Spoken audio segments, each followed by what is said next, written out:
민노총 간부들이 간첩 행위를 한 걸로 해서 유죄 판결을 받고 그런 사안들이 있지 않습니까? 안보위협은 대개 외부보다는 내부가 경각심을 약화돼서 초래된 경우가 더 많았습니다. 중국이라면 한국에 대해서도 얼마든지 선거 개입을 위한 시도는 있을 수 있다 생각하시죠? 가정을 전제로 외교에 영향을 미치기 때문에 예, 답변하지 않겠습니다. 피청구인 주신문 하십시오. 증인 잘 듣고 간단 명료하게 대답해 주십시오. 증인은 육군 사관학교 37기로 입교해서 81년에 졸업하고 소위로 임관한 후에 3사단장, 수도방위사령관, 합동참모본부 작전본부장 역임하셨죠. 네, 2023년 10월경 국방부 장관에 임명되었다가 2024년 8월경부터 현재까지 국가안보실장으로 재임하고 있죠. 네, 국가안보실의 주요 업무는 어떻게 됩니까? 네. 각 관련 법규에 의해서 국가 안보에 관련돼서 대통령 직무를 보좌합니다. 3차장실은 주로 어떤 일을 하나요? 사이버 안보 분야와 경제 안보 분야를 하고 있습니다. 예, 지금 우리 작년에 대통령께서 비상계엄을 선포하셨는데 그 전후에서 국제 정세와 안보 상황에 대해서 물어보겠습니다. 증인은 국방부 장관을 거쳐서 안보실장으로 재직하여서 대한민국의 국방, 안보 분야의 전문가로서 한국이 현재 처한 안보 정세는 어떠하다고 평가하시나요? 네, 제가 대통령께 국가안보에 대한 최고 직무를 보좌하는 참모로서 대통령이 느꼈을 고뇌에 대해서 말씀드리겠습니다. 12월 3일 전후에서 대한민국은 한치 앞을 볼 수 없는 그러한 상태였습니다. 북한의 핵미사일 위협은 능력은 고도화되고 있었고 북한은 이를 우리에게 사용하겠다고 매일 위협을 했습니다. 미중 간의 전략적 경쟁은 이제 패권 정쟁으로 악화되고 있었고 지정학적으로 그 중심에는 저희 대한민국이 있습니다. 러시아와 북한의 군사 밀착은 한반도와 세계 안보에 실체적인 위협이 되었습니다. 특히 지난해 말 북한이 러시아에 파병한 것은 북한군이 전쟁 경험을 습득할 뿐만 아니라 러시아로부터 많은 반대국가 예상이 되었기 때문에 이는 오롯이 대한민국에 대한 위협과 도발로 돌아올 것이 뻔했습니다. 그리고 미 행정부가 새로 출범하게 됐는데 아직 외교 안보나 경제 정책이 확정되지 않은 상태에서 불확실성이 높았습니다. 그럼에도 불구하고 이러한 안보 도전을 극복하기 위해서는 국내에서 힘을 모아서 대처해야 되는데 그렇게 하기는커녕 오히려 힘을 분산하고 있었습니다. 이런 측면에서 대통령께서는 대한민국이 누구보다 더 안보 현실에 대해서 매우 위중하다고 느꼈을 것이라고 생각합니다. 예, 좀 보충해서 물어보겠습니다. 지금 우리나라가 처한 현실이 지금 중국이나 북한으로부터 여러 가지 위협을 당하고 있는데 그동안에 국민들이 색깔론이라든지 이런 어떤 야당의 비판이나 또는 이른바 진보 진영의 비판으로 인해서 그런 문제를 제기하면 굉장히 근거 없는 것처럼 국민들이 받아들이는 경우가 있는데 최근에 나온 사태들을 보면 민노총 간부들이 간첩 행위를 한 걸로 해서 유죄 판결을 받고 그런 사안들이 있지 않습니까? 그런 내용 좀 아십니까?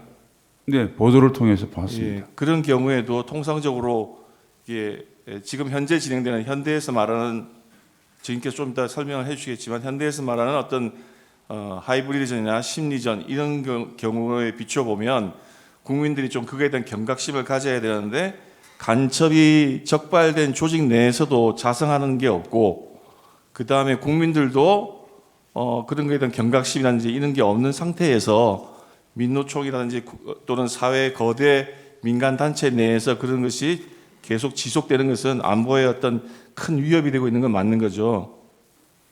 네, 안보 위협은 대개 외부보다는 내부가 경각심을 약화돼서 초래된 경우가 더 많았습니다. 예.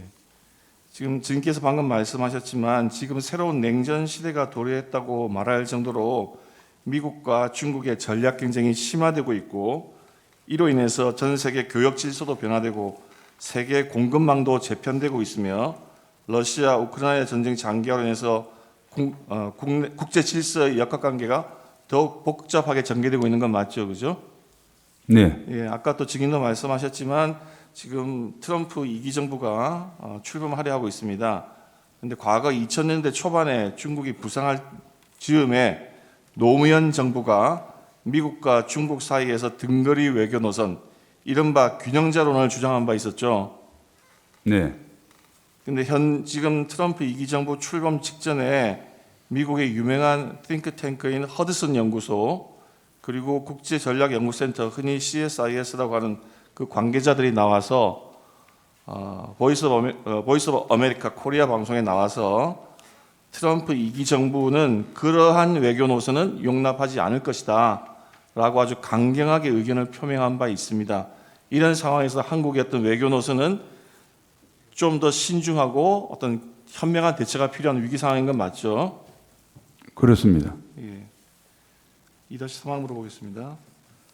지금 한국이 처한 이런 상황이 특히 중국과의 관계에 있어서 안보와 경제의 경계가 허물어지고 다양한 위험 요인들이 서로 연계되어 있으므로 국익을 확보하기 위해서는 이것을 잘 의식하고 치열한 경쟁을 이겨야 할 뿐만 아니라 고려해야 될 요소들이 더욱더 증가하고 있고 사회 내부적으로도 갈등 요인을 잘 컨트롤해야 되는 거죠. 그렇습니다. 예. 지금 증인은 군사 안보 전문가로서 이런 정세 판단을 기초로 해서 대응하기 위해서 군의 전력 향상, 군인에 대한 처우 개선, 급변하는 정세에 맞춰서 기술 진전에 맞는 전술 개발, 또 특히 이를 위해서 필요한 예산 확보가 중요하다 생각하시죠? 네, 예, 지금 이번에 문제가 되었던 예산안 중에서 초급 간부들 처우 개선에 관해서 물어보겠습니다. 민주당이 장악한 국회가 2025년 예산안을 심의하면서 초급 장교 및 부사관 등 초급 간부 처우 개선을 위한 예산을 증액하지 아니하고 의결한 사실 아시죠? 네, 예, 그 내용이 처음에 정부에서 제출했던 안이 지금 현재 초급 장교 처우 개선을 위해서 필요한 것보다 부족해서 증액을 논의하고 있는 상태였다가 그 협의가 진전되지 아니하고 야당이 일방적으로 그냥 의결을 통과시킨 것이죠. 맞습니까? 네, 그렇게 알고 있습니다. 예. 지금 사병들을 지휘함에 있어서 하사관과 초급 장교를 원활히 확보해야 될 어떤 필요성은 어떤 점에서 특히 중요합니까? 네, 초급 간부는 뭐 병사를 지휘해서 일선에서 전투력 발휘에 가장 기초적인 역할을 합니다. 그리고 미래에는 우리 국가안보의 주역으로 자라날 인재들이기 때문에 소중히 관리하고 다뤄야 된다고 생각합니다. 최근에 나온 논문들을 봐서 이 단기 복무 간부들을 획득하기 위한 방안에 대해서 연구된 논문들이 있는데 그것을 한번 보겠습니다. 여기 주로 보면은 이렇게 돼 있는데 이 논문에 따르면 지금 인구 변화 구조를 언급하고 있습니다.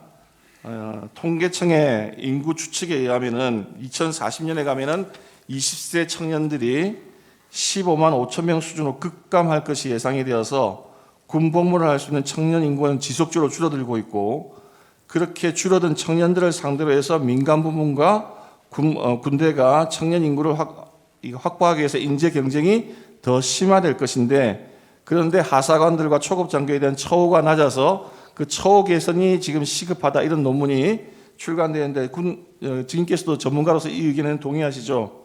예, 동의합니다.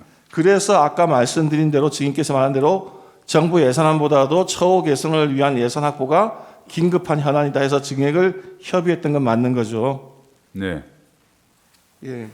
지금 현재 군 초급 간부들이 빠져나가고 있는 실태에 대해서 보도가 된 것들이 있습니다. 작년 한 해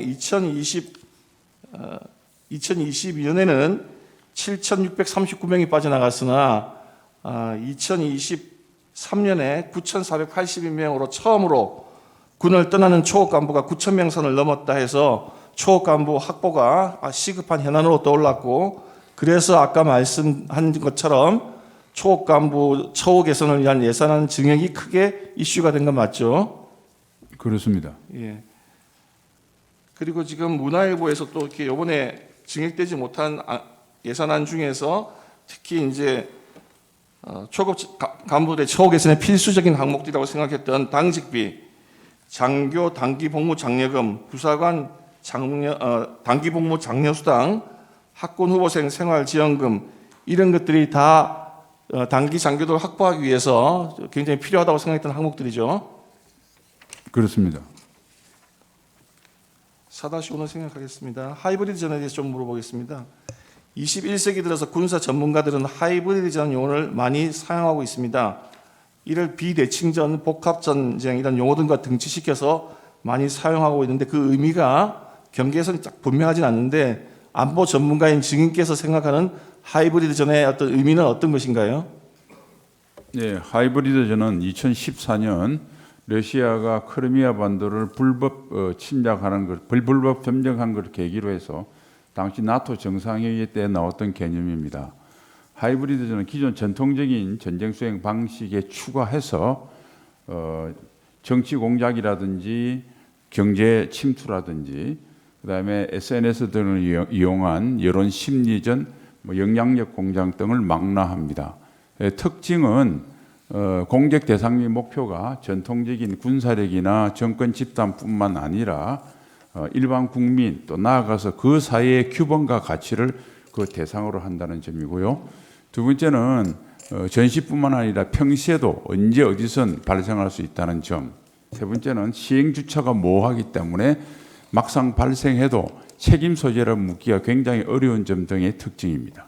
예, 그래서 하이브리드 전은 그와 같이 진행되고 있는 것을 일반 국민들이 잘 모르기 때문에 그것이 상당히 진행되었다고 한다면 이미 그 나라의 어떤 국방력이라든지 국력은 상당히 감퇴된, 그래서 물리적인 전쟁이 터지면은 사실상 전쟁에서 승리할 수 없는 그런 지경인 상태에서 몰리기가 쉬운 거죠. 네, 거기에 추가해서 영향력 공작 등에 의해서 국민의 어떤 항전 의지라든지 사회 통합성 같은 것이 또 윤리감 이런 것도 많이 와해됐기 때문에 비단 군사적인 위협뿐만 아니라 싸울 수 없는 상태로 국가가 될 가능성이 대단히 높습니다. 예. 하이브리드전은 타국의 전력망에 대한 공격이라든지 디도스 공격, 랜섬웨어, 해킹 등 다양한 형태의 사이버 공격 또는 타국의 선거에 대한 개입, 수출 규제 등 합법, 비합법 수단, 군사적인 수단, 민간 분야의 수단, 정치, 경제 등 영역과 수단을 가리지 아니하고 다양한 영역에서 온갖 수단을 동원해서 전개한다고 볼 수 있죠. 네, 광해의 의미에서 하이브리드전에 포함될 수 있을 것 같습니다. 통상적으로 하이브리드전은 중국, 러시아, 북한과 같은 사회주의, 전체주의, 일당 독재 국가들이 서구의 자유민주주의 국가들을 상대로 해서 많이 구사한다고 하는데 맞습니까? 네, 그런 경향이 있는 걸로 알고 있습니다. 그 이유는 무엇인가요? 일단 전체주의 국가들은 자유민주주의 국가에 비해서 모든 면에서 경쟁력이 낮습니다. 이 낮은 경쟁력을 극복하기 위해서 전체주의 국가들은 하이브리드전에 매달리는 경향이 있고요. 그다음에 하이브리드전 특성상 전체주의보다 자유민주주의 체제가 약점이 많습니다. 개방성, 포용성이라든지 또는 온라인, 오프라인 매스미디어가 발달을 했기 때문에 영향력 공작이나 심리전에 취약하기 때문입니다.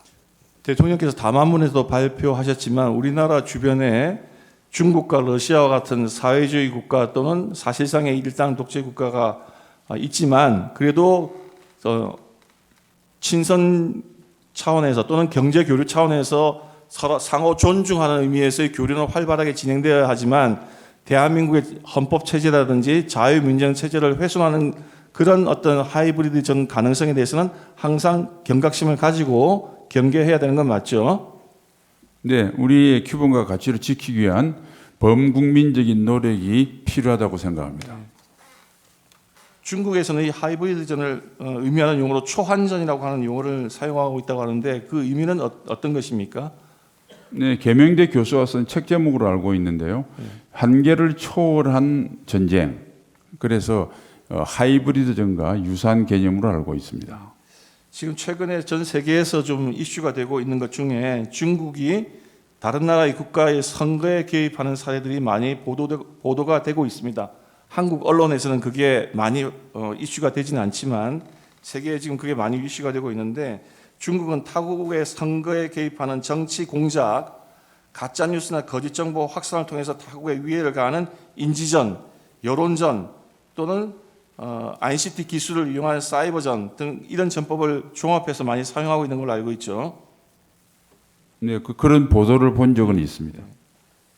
중국인들이 외국에 나가서 사는 경우가 많은데 중국은 이렇게 외국에서 활동하는 기업, 그 나라에 체류하는 중국 교민, 중국 유학생들을 통해서 친중 정치인들에게 정치 자금을 제공하거나 또는 지지하는 여론을 확산하거나 선거에 있어서 그 후보에게 반대하는 그 상대 후보에 대한 허위 뉴스를 퍼뜨리거나 등 다양한 방법으로 타국의 정치에 개입하는 사례가 종종 발생하고 있는데 지금 이런 사례에 대해서 좀 아시나요?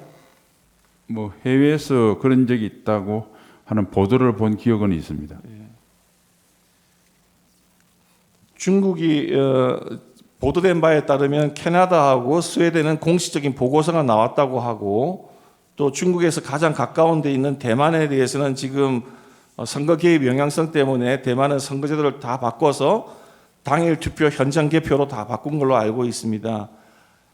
시진핑이 트럼프를 만났을 때 대한민국을 중국의 속방처럼 표현을 한 적이 있습니다. 그 아시죠? 그런 보도는 보신 적 없습니까? 네, 2017년 아마 팜비치에서 미중 정상회담을 할 때 그런 말이 있었다고 하는 보도는 본 기억이 있습니다. 그런 정도의 중국이라면 한국에 대해서도 얼마든지 선거 개입을 위한 시도는 있을 수 있다 생각하시죠? 그 가정을 전제로 외교에 영향을 미치기 때문에 예, 답변하지 알겠습니다. 않겠습니다. 예. 지금 한국에 와 있는 중국 국적의 외국인들에 대해서 숫자를 알아보니 이렇게 돼 있습니다. 제 146호증에 보면 통계청에 의하면 2024년 4월 말 기준으로 한국 내 체류 중인 외국인은 약 260만 명이고 그중에 중국인은 96만 2천 명으로 약 37%를 차지하고 있습니다. 좀 전에 지금 지금께서 말씀하신 바와 같이 그런 다양한 하이브리드 전술을 감안하면 이렇게 중국인이 많다고 하는 것은 중국 정부로서는 하이브리드 전을 전개하기에 상당히 유리한 환경인 건 맞죠? 단정적으로 제 견해를 말씀드리는 건 적절치 않은 것 같습니다. 아, 그렇습니까? 그러면 이런 사례는 좀 있었는데 과거에 우리나라 정부에서 문재인 대통령이 중국 몽을 함께 하겠다. 또 지금 이재명 대표께서 중국 대사를 만나서 대사가 한국의 내정 간섭적인 발언을 했을 때 또는 중국과 대만의 문제에 대해서 양국에 대해서 쎄쎄하면 된다 이런 표현들을 하는 것과 같이 정부 여당이거나 또는 국회 일당의 대표가 그런 친중적인 발언을 공공연하게 하면 그런 경우에도 하이브리드 전을 전개하기에는 적절한 환경은 아닙니까? 예, 그것도 답변을 하지 않겠습니다. 예, 9-3항으로 오겠습니다. 그러면 일반적으로 중국은 여론 주도층을 매수하거나 영향력을 확보하여 정치 공작을 펴서 친중 세력을 부식시키고 가짜 뉴스, 거짓 정보를 유포하여 정치 경제에 영향을 미치고 소위 우마오당이라고 알려져 있는 인터넷 댓글 부대를 운영하여 여론을 조작하고 또 ICT 기술을 이용해서 상대국의 어떤 기반 시설에 대한 통제력을 영향을 미치려고 한다는 그런 시도가 있다고 하는 것은 보도를 통해서 알고 계시나요? 네, 그런 보도를 본 기억이 있습니다. 9-4는 이렇게 좀 바꿔 물어보겠습니다. 지금 중국이 AI 기술이 세계 손꼽힐 정도로 선두를 달리고 있는 거 아시죠? 네, 예, 우마오당이라고 해서 보도에 따라서는 1천만 명, 많게는 4천만 명 정도의 댓글 부대를 중국이 운영하고 있다는 기사가 난 적이 있습니다. 지금 그런 댓글 부대를 AI 기술과 접목하면 마치 사람이 쓴 것처럼 인터넷에 댓글을 달아서 인터넷 여론 공작을 충분히 할 수 있는 것이죠, 기술적으로. AI 기술이 불법과 위법에 사용될 가능성은 열려 있다고 생각합니다. 중국의 하이브리드전은 경제 및 문화 교류에서도 보복 조치를 통해서 이루어지기도 하죠. 마치 기업 간의 문제인 것처럼 해서 이루어지기도 하는 거죠. 뭐 그럴 가능성을 배제할 수는 없겠습니다. 중국이 2016년에 북한 및 중국의 미사일 위협에 대응하기 위해서 우리나라가 사드 배치를 결정했을 때 경제, 사회, 문화를 아우르는 광범위한 범위에 걸쳐서 우리나라에 대해서 보복 조치한 것 아시죠? 네. 당시 중국은 중앙정부가 직접 나서지 아니하고 지방정부나 또는 중국 기업들을 전면에 내세워서 기업 간의 교류를 갑자기 축소하거나 중단하게 하는 이른바 한한령을 내린 바 있죠. 네, 알고 있습니다. 예. 또 중국은 당시 합법적인 절차 및 규정을 준수한다고 내세워서 갑자기 중국에 진출한 우리나라 기업들에 대해서 세무조사, 위생, 소방조사를 해서 기업 활동을 위축시키고 통관 등 각종 절차를 엄격하게 해서 비관세 장벽으로 우리나라 기업들을 상당히 위축시킨 것도 알고 계시죠? 네. 심지어는 당시 한국산 배터리가 탑재된 중국차의 전기차 모델에 대해서 다른 모델에 대해서 보조금을 차별 지급하고 그렇게 한 것도 아시죠? 네. 예, 또 다른 사례로 특히 이제 롯데그룹이 사드 부지 제공과 관련해서 정부에 협조하자 이에 대해서 중국 정부가 보복을 해서 결국은 롯데가 유통 사업을 중국에서 철수하는 일까지 벌어진 것도 그런 사례도 있었죠. 네. 예. 지금 현재 우리나라에서 국정원이 발견한 사례인데 증인 중국이 한국에서 마치 한국의 언론 사이트인 양 위장한 사이트를 개설해서 친중 반미 컨텐츠를 제작 유포한 그런 사례가 있는 거 아시죠? 네, 그 들은 적이 있습니다. 또 그런 활동 중에는 심지어는 한국 상품에 대한 거짓 정보를 퍼뜨리는 사례도 있는 거 아십니까? 그에 대해서는 제가 알지 못합니다. 국정원이 중국이 개설했어도 불구하고 한국인이 개설한 것이냐 위장한 인터넷 사이트를 여러 개 적발했다는 뉴스 보신 적 있습니까? 네, 본 적이 있습니다. 13만 묻겠습니다. 중국의 최대 IT 기업이라고 하는 그 텐센트가 2025년 1월 달에 미국 정부 당국이 중국 군 관련 기업으로 지정한 사실 아십니까?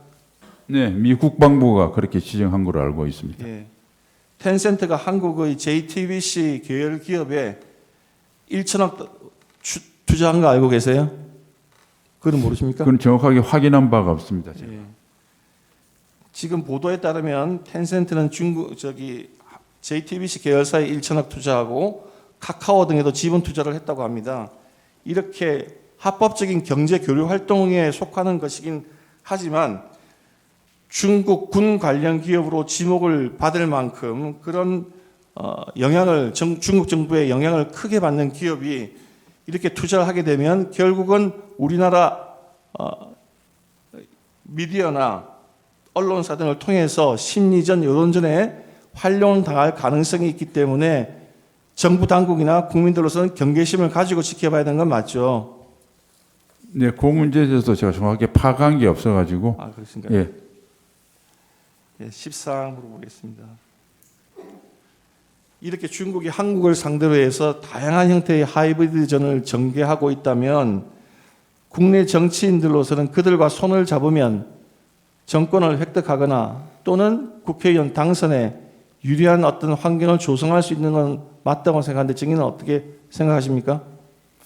그 뭐 단정적으로 말씀드리기는 어렵지만 어쨌든 우리가 경각심을 가질 필요는 있다고 생각합니다. 캐나다, 호주에서 중국의 선거 개입에 대한 그 조사 보고서가 발표된 사실은 아시나요? 네, 보도된 걸로 알고 있습니다. 이렇게 중국 등 사회주의 국가와 손을 잡은 정치 세력이 있다면 그렇게 해서 국회의원에 당선되거나 권력을 획득하거나 하면 그에 대한 반대급부로 국가적 이익을 훼손하는 사례들도 있을 수 있겠죠. 예, 뭐 가정을 진저로 하신 말씀인데 어쨌든 모든 공직자는 선출직이든 임명직이든 오로지 대한민국의 국익을 기준으로 해서 행동해야 된다고 생각합니다. 추가로 여기서 하나 물어보겠습니다. 일반인들 사이에 이런 생각들을 많이 퍼져 있습니다. 문재인 정부 초기에 영화 한 편 보시고 난 다음에 원전 산업에서 철수를 하고 그 다음에 태양광 산업이 부상을 했습니다.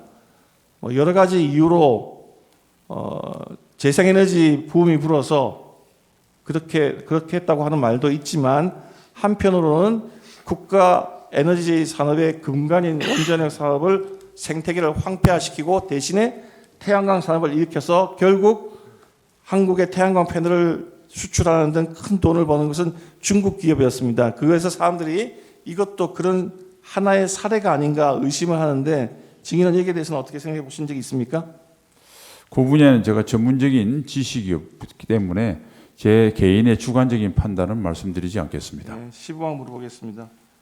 중국인 유학생이 3명이 2024년 6월 군사 작전 시설인 해군 작전 사령부 부산 작전 기지를 촬영하다가 체포된 적이 있죠. 네, 당시 부산 작전 기지에 진행 중이던 군사 훈련이 있었습니까? 네, 그게 한미일 연합 훈련인 프리덤 매치 훈련이었고 당시 그 훈련을 하기 위해서 해군 그 부산 기지에 미 항공모함 루즈벨트함이 정박하고 있었습니다. 2024년 11월경에도 중국인 관광객이 가장 철저한 보안이 요구되는 국가정보원 청사를 당국의 허락 없이 무단 촬영하다가 적발된 사실도 있죠. 네, 2024년 12월경 또 중국인이 국가보안시설인 제주국제공항을 드론으로 불법 촬영하다 적발된 사실도 있죠. 네, 이런 사례들은 중국 정부가 민간인을 활용해서 수행하는 하이브리드전의 일환으로 평가할 수 있습니까? 그 단정적으로 평가를 하기에는 정보가 부족합니다. 그렇지만 우리가 그런 중국인들을 간첩죄로 처벌하지는 못했죠. 그렇습니다. 언론 보도에 따르면 2024년 1월부터 10월까지 국가 핵심 기술 등 해외 기술 유출 사건 중 18건이 중국으로 관련되어 있다고 합니다. 그래서 한국의 기술을 탈취하는 주요 국가가 중국으로 지목되고 있습니다. 이러한 어떤 조직적인 기술 탈취도 하이브리드전의 일환으로 볼 수 있습니까? 네, 광의로 그렇게 볼 수 있을 것 같습니다. 기술 탈취는 국가 안보뿐만 아니라 우리 국가의 경쟁력에 심대한 위협이 되기 때문에 관심을 기울여야 된다고 생각합니다. 중국인들의 이와 같은 간첩 행위를 간첩죄로 처벌하기 위해서는 형법상 간첩죄의 규정을 적국에서 외국으로 개정해야 되는데 지금 현재 민주당이 반대해서 스파이 활동을 하는 중국인들을 간첩죄로 처벌하는 개정이 이루어지지 못한 상태이죠. 안타깝게 생각합니다. 예, 지금 그 문제와 관련해서 한동훈 전 대표가 대표 시절에 민주당의 간첩죄 개정 규정과 관련해서 동의를 했다가 동의를 철회해서 지연된 것에 대해서 유감 표명을 한 적이 있습니다. 알고 계십니까? 네, 현재는 그게 법사위원회의 계류 중이라고 하는데 지금 그 시기가 그때 여야 합의로 개정하기로 했으면 벌써 수개월 전에 끝났어야 될 문제인데 지금 현재도 법사위원회 계류 중이고 미뤄지고 있어서 이런 처벌 규정을 활용할 수가 없게 된 상황이죠. 네, 안타깝게 생각합니다. 18번 묻겠습니다. 민주당이 장악한 국회가 2024년 12월 6일 날 국회에서의 증언 감정에 관한 법률안을 개정안을 제출을 했습니다.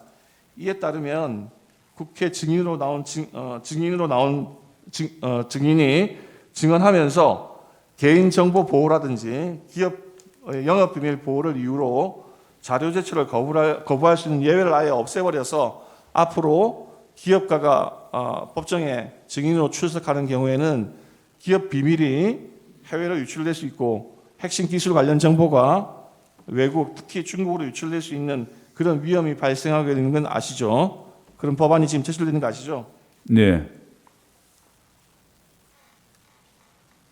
이렇게 어떤 외국인의 스파이 활동을 처벌할 수 있는 간첩죄 규정 개정이 미뤄지고 있고 국회에서의 증언간정법에 따라서 영업비밀 보호나 기업비밀 보호가 이루어지지 않게 되면 우리나라는 중국을 비롯한 다른 나라의 어떤 하이브리드전 위협에 무방비로 노출될 수밖에 없는 상태여서 안보 실장으로서는 굉장히 답답하게 생각하고 계시죠.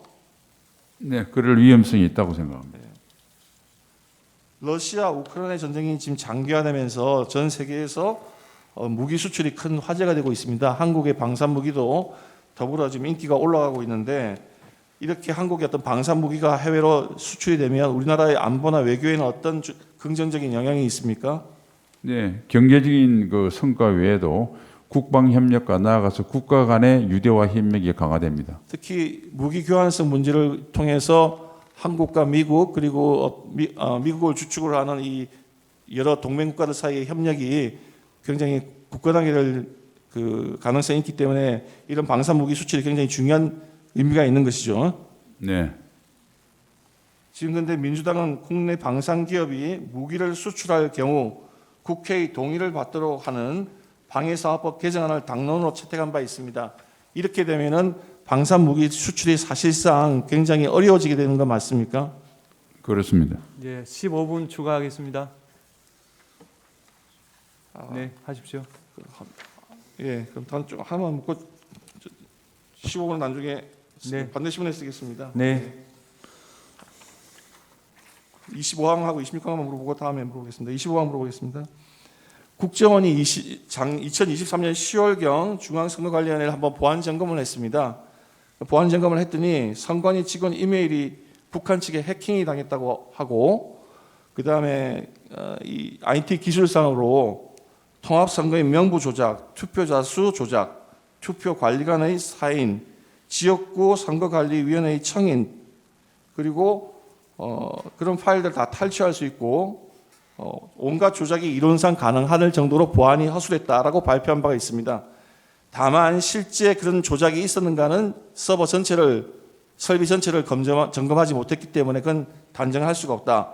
그런데 만약 이런 상태의 보안 상태라고 한다면 중국이나 또는 북한의 하이브리드전을 이용한 어떤 IT 기술을 이용해서 중앙선관위 서버를 해킹해서 선거에도 영향을 미칠 가능성은 이론적으로는 존재하는 것이죠. 뭐 해킹에 대한 대비책은 강화할 필요가 있다고 생각합니다. 국정원 보안 점검 결과 기술적으로 이렇게 발표를 했는데 그렇다고 한다면 그런 위험성이 있어서 그 보안 기술을 더 강화해야 된다. 그 말씀이신 거죠? 네. 예, 나머지는 반대 신문 할 때 묻겠습니다. 14분 남았습니다.